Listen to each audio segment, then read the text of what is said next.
Okay, well, we will go ahead and get started. I'd like to welcome 2017 FedEx Cup champion Justin Thomas. Justin, thanks for joining us for a few minutes. Making your first start here at the 3M Open.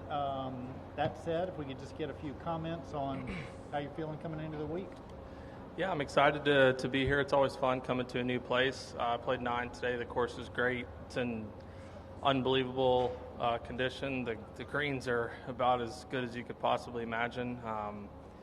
Yeah, everybody here has been very, very welcoming, which is always great and a nice feeling. And you know, unfortunately, with how some tournaments work in the schedule, I haven't been able to come here in the past. But you know, I'm glad that it worked out for me to be able to come this year. And yeah, I'm excited for the week.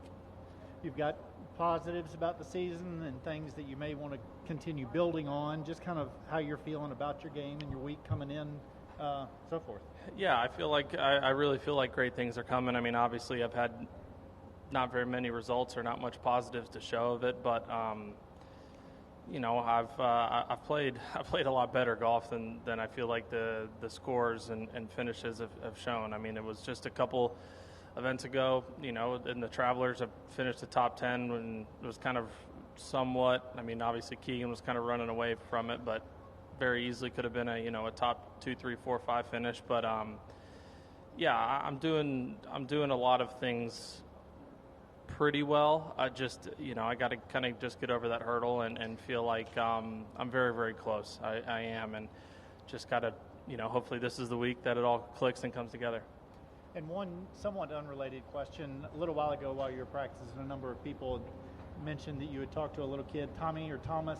Yeah. Somebody, how did that come about? What was that about?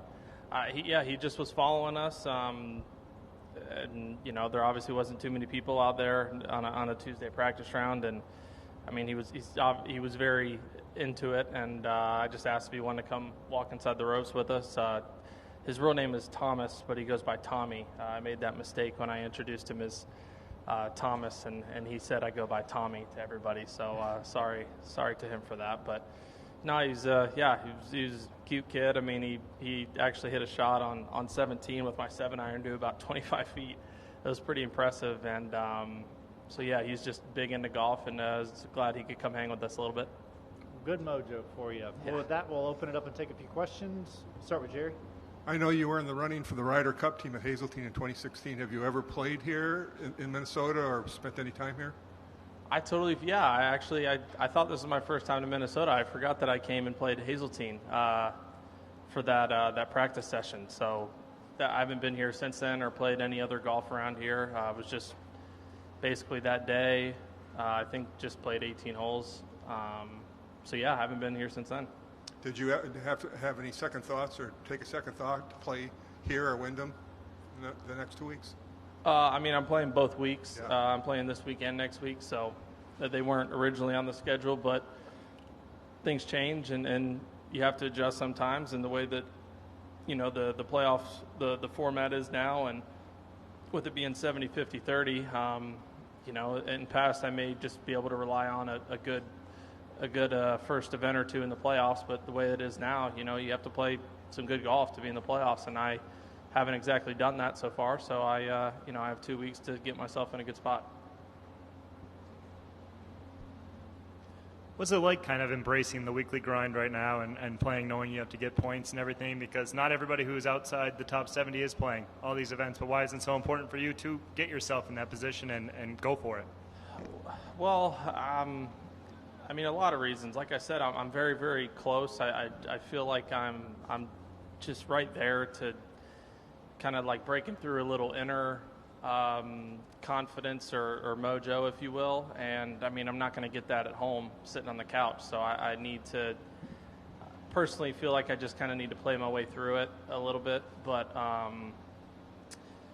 yeah, and I mean, this just goes to show. I think this is, to me, I mean, first off, this is an unbelievable opportunity for me. I mean, you know, kind of behind the 8 ball, and my end goal is to make Tour Championship like it is every year. So it's not like I'm just playing to try to get in the first playoff event. You know, I want to be in Atlanta, and I'm gonna have to get there somehow. But you know, this is a good chance for me to learn a little bit about myself and push myself and become better. I mean, this game, nothing's given to you. I mean, have had great chances to win the FedEx Cup the last 5 or 6 years, and now I'm trying to make the playoffs. So that's just the way that the sport is, and it can happen to anybody. So you just got to go out and get it, and that's what I'm going to do these last 2 weeks.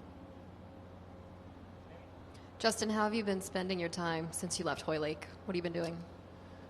Not much. I got here Saturday afternoon. I just basically taped my eyes open to stay awake as late as I possibly could, and had a nice dinner with Bones, my agent, and my wife, and all of us were just. We just were trying to stay there as late as we could, and then had just kind of the same thing on Sunday. Just relaxed, didn't do much. I just wanted to take 2 days, or I guess a day and a half, whatever, off of golf. I'm a golf nerd. I watched every shot of the Open. I watched the finish of the Barracuda. Had to do some laundry. Just kind of hung out, did a little workout, but yeah, it's pretty much just been kind of resting and trying to get back on this time zone. I told Bones the other day I was trying so hard to stay awake as late as I could on Sunday night, and I woke up at 2:30 yesterday morning with all the lights on in my room. So I didn't even make it to the bedside table to just turn the light off. I was so tired. So the biggest thing is just getting back acclimated and making sure that I'm mentally and physically energized and good to go. You mentioned watching the Open Championship, and we've seen you tweet and follow some of the other majors that you didn't make it to the weekend. Why do you like to do that? It seems like it would be hard for you, having not been there, but you still wanted to watch. Why did you want to do that? I'm a golf fan. I am. Obviously, it sucked this year. I've literally watched all four majors, the winners play their entire final round. So that's not what you want to be. You want to be the one that's being watched. But I am. There's a lot of people that just, if they miss the cut or if they're not playing, they don't want to watch. But I'm a golf fan. I felt like I learned from watching Brooks at the PGA. I felt like his demeanor and how he went about everything. For me personally, I was like, that's how I want to be, how I want to act when I'm out there playing in majors. And Harm yesterday or 2 days ago, it was just how he just picked his way around that golf course, and just seeing how focused he was, and how him and Big Country, his caddy, are kind of in their own little world under that umbrella. And it's just, so as a fan I like to watch, but also if I can learn a thing or two, then that's great. Like you said, a little behind the 8 ball, and some of the off the tee stuff biting you a little. What is the plan with a lot of water here? And you've had a lot of success on the Florida swing. Mm-hmm. You've done well at the Valspar a couple years in a row. Is that come into play mentally at all? Oh yeah, sure. It's tough, but it's at the end of the day, it's still golf, right? It doesn't matter if I'm playing at last week at Hoylake, or if I'm playing here. It's just it's a better to play from the fairway than it is from not the fairway. And I was obviously, when you shoot 11 over, you have a lot of things that go wrong. But when I was looking at it, I was the majority of my holes that were over par had to do with some sort of bunker that I hit a tee shot a couple yards off the fairway here that would be fine here in the States, or it would, and then instead resulted in a spot where I couldn't even get out of the bunker, and so on and so forth. And so, yeah, the course is very right in front of you. It definitely seems like there's going to just be holes or tee shots. I haven't played the other 9 where if you're uncomfortable, you may just have to play a little bit more conservative. But the greens are soft. They're so good, like I said, that you can make it. From what I've seen, a lot of birdies out here, so just kind of be patient and wait for that run to come, and maybe go shoot a 61 or 2 or 3 one day, and next thing you know, you're holding the trophy on 18 on Sunday. JT, you mentioned Bones. Just wondering, he's seen you at the highest of highs. He obviously knows what you're capable of. Just wondering, as you navigate some new waters, what his role is in kind of helping you get through that. It's tough. Caddies they just have such a hard job, right? Because they're damned if they do, damned if they don't. you know, I think the thing that I respect and love so much about Bones is just how much he cares. I mean, he would do absolutely anything in the world if it meant that we were going to shoot one stroke better this week, or if I was going to feel that much better, and that's really all I could ask for in a caddy. And it's great. I mean, he's there, like you said, he's there with me through all of this, and we're both. I mean, not only am I going to come out better from it, but he is too, and he's just very supportive and very, you know, constantly reminding me of, you know, I'm pretty hard on myself at times and get down on myself and just kind of remind me who I am, what I've done, and what I'm capable of, and you know, every once in a while I need that. So it's definitely good to have him beside me in the fairways. You know, it's a good person to have on your team. And then I'm kind of interested in exploring the connection between having fun on the golf course and having success on the golf course. Do you think that it's one of those things where you play well because you're having fun, or it becomes more fun because you're having success? Yeah, you betcha. It's tough. I've gotten this argument. I shouldn't say. I've gotten into this argument with people before that everybody's different. I think their demeanors. I mean, you see it every week of some guys that are maybe a little more emotional. They're a little bit more here, and you have you look at DJ when he plays, he's like this, or you know, a Cantlay doesn't maybe get overexcited, but he doesn't kind of, you know, he's right here. Xander is so even keel. But the important thing is you have to kind of make the most out of what you have, and I try to more so let my mood impact my golf instead of my golf impact my mood. I mean, it's not, my thing is it's not that easy to just wake up and be in a good mood and all of a sudden I'm going to shoot 65. If it was that good, we'd all be sitting up here getting interviewed, and you know what I mean? So golf means so much to me that I'm just not the kind of person that can go shoot 82, 71 and be fine and be smiling and be happy about it. That pisses me off. So, but everybody's different in that regard. But I'm on the side of the golf effect helps make the mood what it is, but that doesn't mean that I can't look at poor play or whatever, or a bad shot, whatever it be, and turn it into a positive, if that makes sense. JT, you've had quite a few friends that have gone through, call it a slow period in their career, Tiger, Ricky, Jordan. Have there been any words from that group as you've hit a little bit of a slower point now?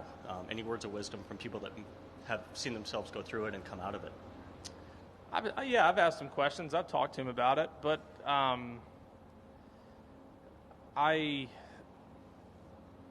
look, you never want to compare, and I don't want to say anything that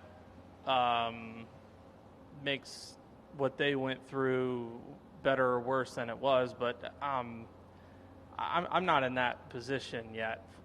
No, I shouldn't say yet. I don't plan to be, but I mean, I'm top 20 whatever player in the world. I mean, I won a major championship, you know, just a little over a year ago. I feel fine. I mean, I'm still doing a lot of things well. Obviously, like I said at the beginning, the results aren't there, and I'm also very fortunate that, you know, that this run of golf for 6 months, whatever it is, you know, I feel like the reason it's being viewed as it is because of the player that I am, and I take a lot of pride in that. But I also know that at that same time, I'm the kind of player that I can get out of it just fine, and I have a lot of faith and belief in myself to know that that this is just a challenge and an opportunity for me to grow and get better and really come out of this even better than I have been in past. So they've been very helpful and very great friends during this, as I wouldn't expect it any other way. But yeah, you know, every situation is different, I guess. 71 at Hoy Lake on Friday was a very good score, given the conditions there. You've talked about how well you feel like you're hitting it at points. Does that feel more indicative of where your game is at versus the 82 on Thursday? Yeah, I mean, the 82, I don't, I mean, it was very similar to my golf at the U.S. Open. I mean, I just kind of chalk it up as a fluke. I mean, I made 2 doubles in a quad, right? So like that's literally middle school golf type stuff. Like I'm way too good of a player to be doing stuff like that. And that's just I don't know if it's a lack of focus or discipline or whatever, but yeah, I mean, I played really good golf on Friday. I mean, it's a little different when you're just shipping driver around there everywhere and you're just kind of hoping for the best. I mean, I knew I needed to go shoot 7, 8, 9 under, but I had full belief that I could do that. I mean, even with, I told Bones I think it was coming up like 12 or 13. I was like, we got 2 par 5s downwind. We can eagle both to these pins. I was like, if we can just get 3 of the other 4 holes, like we shoot 8 under, we're probably going to make this cut. And that's the thought process I had. And then I bogeyed the next hole, and that kind of all went to crap. But yeah, it's just more. It's more up here for me right now of just kind of relaxing and not being so hard on myself and just enjoying the game of golf again, because I haven't been as often as I should have. You grew up playing in the heat. There are scorchers forecast between now and at least Thursday, and bad air quality to boot. How do those conditions affect players in the course? I don't know. I mean, the heat it is definitely tough. It feels great after some of the cold mornings and evenings last week and 2 weeks in the UK. But I mean, this is why I train and I spend as much time in the gym as I do or eat the way that I do, to where I'm able to use heat and conditions like this to my advantage if I can. So, being in Florida before we left for London to go to the Scottish, I mean, it was the hottest I've ever felt in Florida, and it was tough, and I was in shorts and a t-shirt. So, and being in pants, it won't be quite as hot, but yeah, it's going to be a lot of hydrating, a lot of resting, and just trying to take breaks as often as we can. All right, Justin, we appreciate your time as always. Yep. Best of luck this week. Thank you.